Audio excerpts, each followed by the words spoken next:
Je mettrai l'accent justement sur des réformes rentrant dans les domaines. De toute façon, dès qu'on parle de réforme, on parle de politique publique aussi. Et donc, en termes de politique publique, l'accent, moi, je le mettrai forcément en lien avec l'éducation.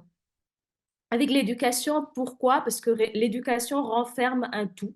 L'éducation à la citoyenneté, l'éducation tout simplement universitaire, donc l'enseignement supérieur, l'éducation à l'humanisme de préceptes, de différents préceptes et des préceptes qui sont fondamentaux. Je disais tout à l'heure la citoyenneté, l'éducation à la citoyenneté, je pense qu'aujourd'hui, en termes de réforme, on devrait s'apesantir là-dessus pour que les gens retrouvent le lien qu'ils ont avec leur nation, le lien qu'ils ont avec leur république, le lien qu'ils ont avec leur terre, tout simplement, avec le Sénégal en l'occurrence. Je pense qu'aujourd'hui, on est en face de nombreuses manifestation en fait de détachement par rapport à cette nation-là, par rapport à cette république, qui font qu'il y ait des comportements dont il faut vraiment revenir et qu'il faudrait encadrer de manière assez stricte et de manière rapide surtout par rapport à des priorités qu'on peut avoir ou que le gouvernement qui sera en place pourrait avoir. Donc ça, c'est la première priorité, l'éducation. Au-delà de l'éducation, ou bien dans cette éducation encore, je mettrais aujourd'hui euh, l'ouverture par rapport à tout ce qui se passe autour de nous, aux questions géopolitiques. Et ça encore, ça rentre dans le domaine de l'éducation. Euh, Par rapport à la sécurité, par rapport à la sécurité numérique notamment. Et donc aujourd'hui, éduquer, il me semble, les enfants dès le bas âge à tout ce qui est intelligence artificielle, à tout ce qui est nouvelle technologie devient aussi une priorité. Et tout en restant encore dans le domaine de l'éducation, je mettrai l'accent aussi sur la responsabilisation, c'est-à-dire responsabiliser les humains, leur apprendre qui ils sont, quel rapport ils doivent avoir avec l'État en termes de droits, mais aussi en termes de devoirs. Parce qu'on a tout simplement l'impression très souvent que le citoyen sénégalais de plus en plus n'a que de rapports de droit par rapport à son État, par rapport à sa nation, mon droit, mon droit. Et on ne se demande pas, en fait, quel est notre devoir, quelle est notre part, nous, citoyens, en termes de don de soi, en termes de partage, de civilité dans l'espace public. Et donc, à partir de là, je pense que l'éducation de la citoyenneté, à la citoyenneté rejoint ce que je viens de dire, la responsabilité, qui devrait commencer dès le bas âge, c'est-à-dire à partir de l'école maternelle. À partir de l'école maternelle, mais pas que ça soit un accompagnement, que ça puisse se prolonger jusqu'à l'université et ça permettra justement de faire éclore chez les jeunes une personnalité, un sens du devoir accompli, mais aussi un sens de la responsabilité tout simplement et de prise de responsabilité surtout. L'autre domaine, en fait, c'est vraiment aujourd'hui euh, qui nous sommes. Qui nous sommes, c'est aussi en lien avec l'éducation, hein, mais qui nous sommes par rapport à notre passé. Qui nous sommes par rapport à notre passé, c'est quelque chose aujourd'hui qui permettra en fait à l'État de pouvoir se hisser vers l'avenir et de prendre en charge toute cette jeunesse aujourd'hui qui semble perdue parce que quand on parle de la jeunesse qui prend les mers, la jeunesse qui aujourd'hui devient de plus en plus violent, on peut le noter sur les réseaux sociaux. Donc à partir de là, on met en place une politique de jeunesse qui va prendre en charge tous ces mal-être en fait. Tout ce mal-être doit être pris en charge par l'État en termes de politique de jeunesse tout simplement. Je parlais d'éducation, mais encore, on reste dans l'éducation sans doute, mais de manière globale, une politique de jeunesse qui prendrait en compte le mal-être des uns et des autres, mais aussi tout simplement le bien-être des uns et des autres. Et ça touche l'empathie tout simplement. Quand on parle de démocratie, quand on parle de de régime démocratique, très souvent, on pense à la démocratie électorale. On nommait tous ces aspects-là de la démocratie qui rentrent dans le domaine de l'émotion, c'est-à-dire qu'est-ce que je dois ressentir pour mon pays, pour mes parents, pour mon frère, pour celui qui a mal, entre autres. Donc, ce sont ces aspects-là qu'il faudrait aujourd'hui, je pense, euh, mettre en avant dans cette culture démocratique, dans cette construction de l'État, que ça soit vraiment l'embasement de toute construction étatique, de toute construction de politique tout simplement, que ce soit des politiques éducatives, des politiques économiques, des politiques sociales, entre autres. Vous me direz que c'est seulement du social, mais pas que. On parle de plus en plus d'économie sociale, de l'école sociale, mais parce que tout simplement, en fait, euh, c'est pas seulement en Afrique, c'est pas seulement au Sénégal, mais l'empathie, l'émotion a quitté tout simplement l'espace public. Et donc, à partir de ce moment, penser une démocratie autre qu'électorale, penser la démocratie au niveau de l'économie, au niveau de la recherche de soi, penser la démocratie aussi en termes de travail tout simplement, des droits humains entre autres, ce serait pas mal comme réforme à mon sens. Et autre chose qui me fait penser à ce qu'on vit actuellement, c'est-à-dire une, une politique qui rentre dans le domaine du religieux, la place du religieux aujourd'hui dans notre société sénégalaise. Tout le monde sait qu'il a une place importante, sauf que de plus en plus aussi, il y a une sorte de dénigrement. Où sont les religieux? Où est le religieux dans ce qu'on vit? Je pense qu'il faudrait aussi mettre euh, outiller l'État afin de pouvoir cerner justement de façon assez claire cette relation qu'on peut avoir avec le religieux, mais en même temps avec la religion de manière générale.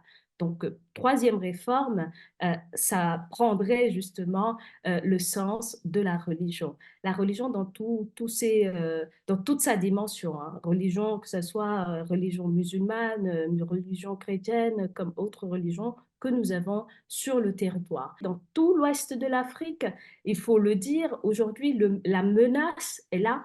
Et donc, la sécurité, d'abord au niveau interne, mais aussi au niveau régional, devrait être une priorité pour nos gouvernants.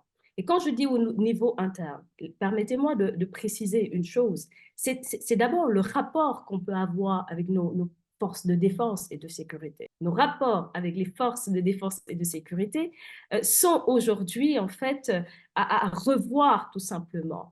On se regarde, permettez-moi l'expression, on se regarde en chien de faïence, on a l'impression il n'y a plus ce respect entre ceux qui défendent notre sécurité et nous, je dis bien nous, citoyens. Et donc, à partir de ce moment aussi, on devrait pouvoir réconcilier ces démembrements-là de la société, c'est-à-dire les populations, les forces de défense de sécurité. Et cette réconciliation ne peut pas se faire sans une politique de sécurisation au niveau interne, savoir qui est qui fait quoi, qui a droit à quoi, la sacralité du corps humain, la dignité humaine, ce sont des choses aujourd'hui qu'on devrait faire revenir dans le débat tout simplement, parce qu'on a vu qu'il y avait beaucoup d'agressions, il y avait beaucoup de violence tout autour de ces deux démembrements-là, et ça enfreint énormément les relations qu'entretiennent justement les forces de défense et de sécurité et les populations. Donc ça, c'est dans le domaine de la sécurité et de la sécurité interne. Je disais la sécurité régionale, ça c'est pas forcément qu'étatique, c'est pas unilatéral, c'est multilatéral, c'est entre les États que ça se fait. Et donc là, encore une fois, ça devrait être une priorité. On sait aujourd'hui, les groupes terroristes, toutes ces catégories en fait de menaces qu'on peut avoir et qui sont là en Afrique, précisément en Afrique de l'Ouest. Donc il faudrait essayer d'entreprendre, de voir une autre façon, non seulement d'étudier, non seulement de renseigner, de réfléchir sur ces groupes-là, mais aussi une façon de les combattre, mais pas seul de les combattre de façon collective entre États, en revoyant tout simplement tous ces instruments mis en place par la CEDEAO notamment, CEDEAO qui n'est pas au plus fort de sa santé. Et donc, à partir de là, mettre en avant justement des outils réfléchis avec les populations pour qu'ils puissent savoir en fait où se trouve cette menace-là et comment y faire face ensemble. Que ce soit de façon top-down, c'est-à-dire du niveau institutionnel vers les populations, comme aussi des populations vers le niveau institutionnel ou tout simplement de façon horizontale avec les organisations communautaires de base, avec les organisations non gouvernementales, entre autres. Donc, cet aspect de la sécurité est important. Et quand on parle de sécurité, c'est pas seulement par rapport à ces forces-là. Cela rejoint ce que je disais tout à l'heure, la sécurité par rapport aux nouvelles technologies. Et cela nous ramène encore vers une certaine éducation, vers une certaine instruction qui met en avant tous ces aspects nouveaux dont on fait aujourd'hui face. Euh, Ça, c'est le troisième point. Le quatrième point, je pense que c'est par rapport à nos institutions. À nos institutions, j'aurais même pu commencer là-dessus, mais ce serait par rapport à nos institutions. On se rend compte aujourd'hui, par rapport aux problèmes auxquels le Sénégal fait face, problème d'élection, élection présidentielle. Un homme à la tête d'un pays peut décider du jour au lendemain de changer de date d'élection en se disant un samedi, j'abroge le décret convoquant le corps électoral. Donc on se demande en fait, est-ce que c'est vraiment démocratique? Est-ce qu'il n'y a pas un hyper-présidentialisme? Oui, c'est un des effets, une des conséquences justement de cet acte-là. Et donc, les institutions, ce serait très bien de revoir notre présidentialisme, celui qu'on a aujourd'hui, d'équilibrer les pouvoirs, l'exécutif, le législatif, le judiciaire, de les équilibrer le mieux possible pour pouvoir justement dépasser ces choses qu'on vit actuellement, c'est-à-dire une incertitude la plus totale des citoyens qui ne savent pas quand est-ce qu'ils vont élire leur nouveau président. Donc, les réformes institutionnelles sont aujourd'hui capitales pour pouvoir avancer, pour pouvoir se reconstruire en tout cas. Parce que la démocratie sénégalaise est au plus bas de son niveau aujourd'hui, dans la mesure où on ne sait plus à quel sein se vouer. On est en attente d'un conseil constitutionnel tel jour. Le lendemain, c'est le président qui ressort, qui parle de l'Assemblée nationale. On a une Assemblée nationale qui apparaît comme un béni oui-oui de l'exécutif et particulièrement du chef de l'État. Et donc, à partir de là, on pourrait songer à une réforme vraiment des institutions et pas qu'une petite réforme, de profondes réformes, notamment s'agissant de la clarté et de la lisibilité de la Constitution en tant que texte fondamental.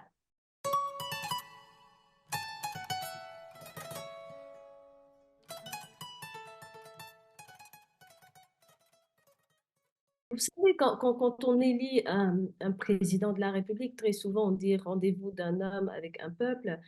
Je ne pense pas forcément. Je pense que c'est vraiment des idées, des constructions, un idéal. C'est un rendez-vous en fait d'un idéal qu'un peuple met en place.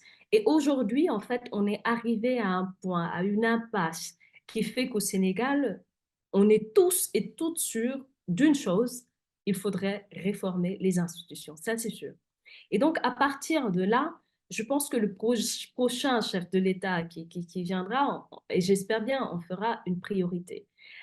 S'il n'en fait pas une priorité, les forces vives qui existent, c'est-à-dire ce qu'on appelle les contre-pouvoirs, en l'occurrence les organisations de la société civile, ONG, entre autres, sont là pour ça, sont des garde-fous. Et donc, ces garde-fous-là ont permis ça fait maintenant des années, avec notamment la commission des réformes, avec les conclusions des assises nationales, de pouvoir construire quelque chose qui date peut-être, qu'on peut toujours revoir, qu'on peut toujours reformuler, qu'on peut toujours renouveler, mettre à jour. Voilà le terme exact. Et donc, avec ces mises à jour-là, je pense que peu importe ce qui va arriver lors de la prochaine élection présidentielle, si on y arrive, il faudra faire de ces changements-là une priorité, et une priorité, encore une fois, qui ne viendra pas du haut vers le bas, mais une priorité construite de façon horizontale, discutée, entretenue. Il y va en fait de la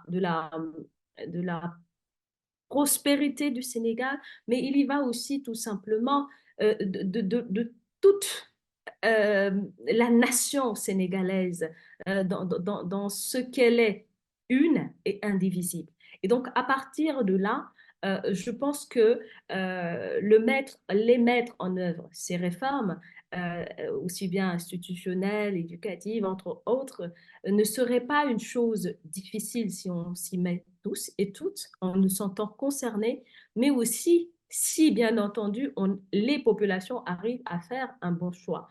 Je disais il y a quelques jours à un ami, euh, si j'avais la possibilité, je ferais un rapport psychologique à tous ceux qui se disent candidats à l'élection présidentielle. Ben, parce que tout simplement, on a besoin d'être rassuré par ces politiques-là. On a eu plus de 200 et quelques candidats à la candidature, ensuite 90, aujourd'hui on en a 20. Jamais on a atteint ce nombre. Ça veut dire que les prétendants et les prétendantes sont là, mais qui sont-ils dans ce pays-là? Ce sont des Sénégalais comme les autres. Je pense qu'ils n'aiment pas plus ou davantage leur pays plus que d'autres qui sont là. Ils ont cette ambition. Maintenant, c'est à nous de faire le choix. Et donc, à partir de là, l'efficience dépend de la volonté vraiment qu'on aura à les mettre en place et ce que ça va donner en termes de résultats. L'efficacité, c'est vraiment les effets que cela va avoir sur les populations de manière générale, mais aussi de manière un peu plus spécifique sur le long terme, on va dire.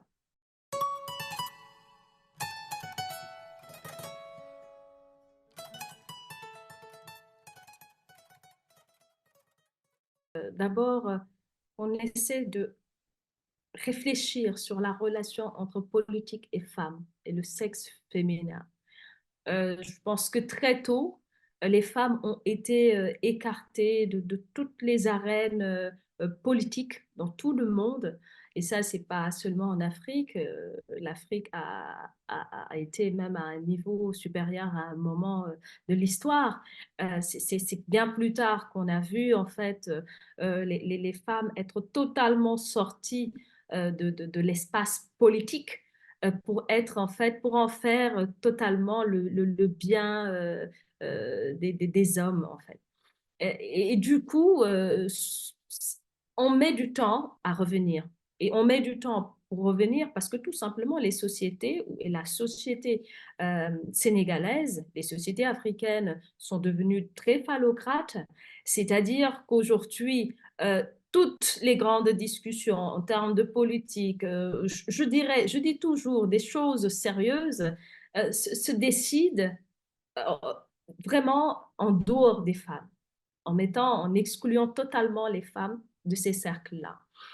En les excluant de ces cercles-là, dans la mesure où si on prend par exemple les partis politiques, je ne vais pas mettre l'accent sur les coalitions, je vais en venir avec les partis politiques. Aujourd'hui, les partis politiques sont des organisations depuis le 19e siècle qui permettent en fait d'arriver au pouvoir. Ce sont des appareils en fait qui sont mis en place pour concourir au pouvoir. Et donc, à partir de là, ces partis politiques sont organisés de telle sorte que les femmes, très souvent en Afrique, ne sont pas au centre des décisions. Les femmes occupent toujours la place de l'animation, la place du folklore, la place de la mobilisation dans ces partis-là.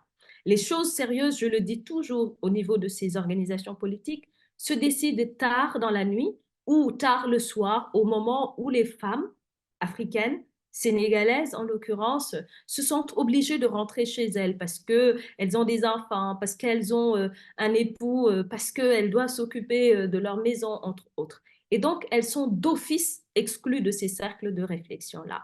Elles ne sont pas bien placées dans le bureau politique, même si on sait tous aujourd'hui et toutes quasiment la place qui est la leur, c'est secrétaire chargé des affaires de la femme, etc. Et c'est ce qui amène d'ailleurs le ministère de la femme, de l'enfance, entre autres, qu'on confie systématiquement à une femme très politique, très souvent. On ne sait pas pourquoi d'ailleurs. Et donc, dans ces organisations politiques, même les femmes ne sont pas au bon endroit. Et bien entendu, cela se reflète aussi sur les syndicats, cela se reflète aussi sur toutes les forces en fait vives qui entourent, qui sont tout autour de l'espace public, mais aussi de l'espace politique, rentrant dans le domaine des partis politiques.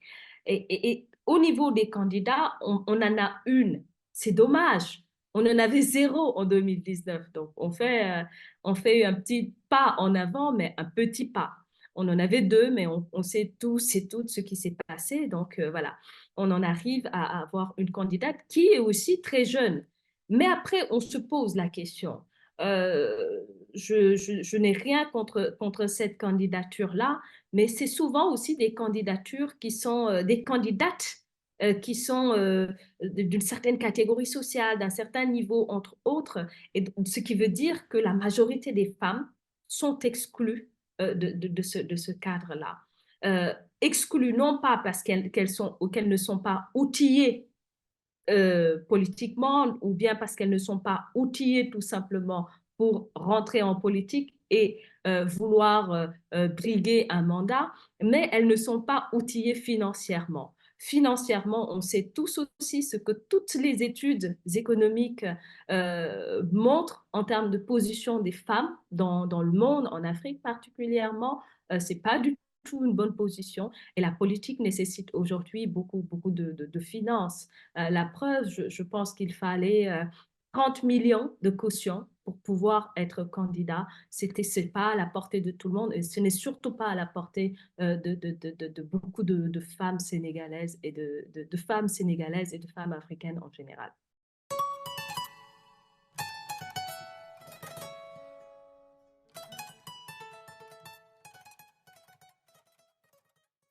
Après, on est à même à se demander en fait, mais où se trouve la priorité parce que tout simplement, il y en a énormément. Je pense aujourd'hui, par exemple, que la cherté de la vie touche tout le monde, en tout cas une bonne partie de la population sénégalaise. Moi, je questionne toujours encore l'existence d'une classe moyenne au Sénégal et on sait tous le rôle que la classe moyenne joue dans une démocratie. La classe moyenne, c'est vraiment la cheville ouvrière de la démocratie. Et on se pose la question aujourd'hui de savoir si une classe moyenne existe vraiment au Sénégal. On a l'impression qu'il y a une classe privilégiée au nombre peut-être, je ne veux pas avancer de chiffres, mais en tout cas qui ne dépasse pas 10%, et puis tout le reste qui aujourd'hui subit de plein fouet la cherté de la vie. Donc ça, ce serait un premier point à soulever. Mais je reviens aussi à la confiance entre humains, tout simplement, c'est-à-dire la confiance qu'on doit se vouer. La confiance que le Sénégalais se doit d'avoir pour son prochain. C'est quelque chose sur lequel il faudrait aussi mettre l'accent. Qu'est-ce qui fait que quand on se donne, par exemple, de façon très banale, quand on se donne rendez-vous à 17 heures, qu'on puisse venir une heure de temps après et que ça gêne personne, on ne se pose pas la question de savoir, mais économiquement, qu'est-ce que ça peut causer, mais qu'est-ce que ça peut poser aussi socialement et au-delà approfondir ces questions-là, du retard tout simplement, du respect de l'heure. On se dit, ben, de toute façon, il m'a donné rendez-vous à 17 heures, mais il ne sera pas là avant 17h30, avant 18 heures. Donc, il y a une perte de confiance déjà en l'autre. Et cette perte de confiance-là, c'est quelque chose qui a un soubassement très très profond dans une société et qui peut expliquer tout un mal économique, politique, juridique, entre autres. Je pense que ça sont des choses aujourd'hui qui touchent les valeurs fondamentales d'une société sur lesquelles il faudrait euh, rediscuter ou sur lesquelles il faudrait discuter tout simplement. Au-delà de cela, je reste toujours dans cet aspect, c'est encore une fois euh, le respect du corps humain. Pourquoi je dois regarder l'autre avec un certain respect, que ce soit un jeune, que ce soit une personne d'un certain âge, entre autres, que ce soit une femme, tout simplement. Je peux dire une femme parce que ce matin, on s'est réveillé en étant mis au courant d'une journaliste qui avait été agressée à coups de couteau devant chez elle. Euh, c'est une femme et donc ça touche forcément. Je pense que si l'agresseur aurait été moins lâche si c'était un homme. Mais ça, c'est une parenthèse. Mais le respect en fait du corps ou de la femme ou le corps de l'homme, c'est quelque chose aujourd'hui en fait qu'il faudrait aussi mettre en avant et qui touche tout simplement l'humanité. L'humanisme, devrais-je dire, qui nous anime et qui est aussi un des fondements de la démocratie. Et à partir de là, je pense qu'on peut réfléchir en termes de réforme sur comment revaloriser l'humain, le mettre au centre des réflexions. Quoi qu'on puisse aujourd'hui avoir en face de nous une intelligence sociale, une intelligence artificielle, pardon, qui se développe entre autres, c'est un plus à l'humanisme, c'est un plus aux humains que nous sommes tout simplement. Donc ça, c'est encore un autre point qui me semble important. Mais économiquement aussi, euh, qu'est-ce qu'on doit faire tout autour de ces ressources nouvelles dont on parle, c'est-à-dire le gaz, le pétrole, et puis les ressources humaines, encore une fois. Le gaz, le pétrole, comment faire de telle sorte que le Sénégalais lambda puisse sentir dans 2 ans, 3 ans, 4 ans que son pays est producteur de gaz et producteur de pétrole. C'est quelque chose d'enviable, mais en même temps, il faudrait que les populations en interne puissent sentir cette production-là, cette richesse-là, jusqu'au plus, jusqu'à son plus profond en fait euh, niveau de vie, c'est-à-dire qu'ils puissent vraiment sentir une amélioration dans sa façon de vivre au quotidien, dans sa façon de manger au quotidien. Un État a besoin de jeunesse et aujourd'hui la chance de l'Afrique c'est sa jeunesse. Mais on ne peut pas faire de cette chance-là une réalité tant qu'on ne s'appesantit pas de manière sérieuse sur ce que veut la jeunesse, mais sur ce qu'on doit à une jeunesse. On lui doit une éducation, une formation, une professionnalisation, c'est-à-dire aujourd'hui revoir, j'en parlais tout à l'heure, revoir toute l'éducation nationale, tout l'enseignement supérieur, du début jusqu'à la fin, c'est-à-dire de la maternelle jusqu'à l'université, voir en fait quelles sont les possibilités aujourd'hui de rendre effectifs nos formations. Quand je dis de les rendre effectives, c'est en fait par rapport aujourd'hui à ce que demande le marché de travail. C'est vraiment des questions comme ça qui vont faire que on puisse en fait trouver aux jeunes qui décident d'arrêter l'école en classe de troisième pour faire un BEP professionnel, de trouver un travail, de se former avec tous les outils aujourd'hui dont on peut disposer, toute la nouvelle technologie aujourd'hui qu'il y a, de pouvoir en fait être vraiment un produit du marché et un produit dont le marché a besoin. Outre ces aspects-là, il y a le fait d'éduquer aussi les gens par rapport à un amour de soi, mais par rapport à un amour aussi de leur espace, de leur état. Et c'est ce qui fait aujourd'hui qu'on ne puisse pas se dire, ben, je suis désespéré au point de quitter, de limite me suicider, Nayeg Bolmade, c'est-à-dire je quitte ce pays ou bien c'est la mort. En arriver là, ça veut dire que c'est catastrophique. Et justement, pour limiter ces dégâts-là, il faudrait d'abord en amont refaire renaître l'espoir. Et au-delà de refaire renaître l'espoir, faire aussi de telle sorte que cet espoir soit effectif. C'est-à-dire créer tous les moyens possibles. Je parlais tout à l'heure d'une certaine professionnalisation au niveau après BFM, par exemple, au lycée, parce que moi, je fais partie de ceux qui pensent que tout le monde n'est pas fait pour l'université. L'université, c'est pas pour être élitiste, mais c'est vraiment pour une infime minorité de la population et tout le monde se porte à merveille. Quand je dis cela, c'est parce qu'en fait, une société a besoin de mécaniciens aux normes qui sont aussi à cheval de ce que demande aujourd'hui la mécanique, de maçons, on a besoin de mécaniciens, on a besoin de vendeurs, etc. De beaucoup de choses qui puissent faire que des gens puissent se sentir à l'aise et s'épanouir dans leur travail, tout en ayant une ouverture peut-être au monde au monde universitaire, mais dans des domaines vraiment très techniques. Par exemple, leur ouvrir des certifications, entre autres, qui puissent faire vraiment que cette jeunesse soit plein d'espoir, l'espoir de pouvoir travailler dans son pays et de pouvoir être utile aussi à son pays. Et ça, c'est vraiment à un État sérieux qui a les capacités, mais au-delà des capacités, qui a l'ambition et le bon vouloir de mettre des politiques dignes de ce nom en place. On a beau avoir des programmes de jeunes, Réundawi, etc., etc. C'est très politique, à mon avis. Il faudrait sortir de cette politisation des politiques publiques afin de les rendre vraiment un peu plus utiles, un peu plus efficientes, un peu plus efficaces, de sorte à ce que ceux pour qui elles sont faites puissent sentir en fait justement leur utilité et leur bien fondé.